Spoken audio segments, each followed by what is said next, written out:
আমি সাধারণত অন ক্যামেরায় আসি না, বাট আজকের এই যে ছোট ছোট মুহূর্তগুলো মানে তুলে রাখার জন্য আমি ক্যামেরায় আসলাম। যে একটা ভাই বা একটা দাদা থাকলে যে ইচ্ছাগুলো পূরণ হয়, সেগুলো মনে হয় আর কোথাও পাওয়া যায় না।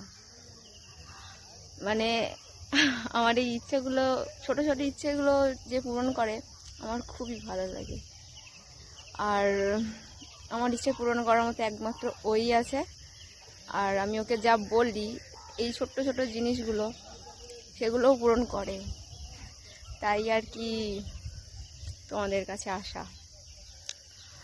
আর ফুল, এই ফুল জিনিসটা হচ্ছে আমার কাছে খুবই একটা প্রিয় জিনিস। আমি ফুল মানে খুবই ভালোবাসি। किसी रोज बारिश जो आए समझ लेना बूंदों में मैं हूँ, सुबह धूप तुमको सदा है समझ लेना किरणों में मैं हूँ। ফুটেছিল সকালের দিকে, শুকে গেছে, এগুলো আবার বিকেলের দিকে ফুটবে। किसी रोज बारिश जो आए समझ लेना बूंदों में मैं हूँ, सुबह धूप तुमको सदा है समझ लेना किरणों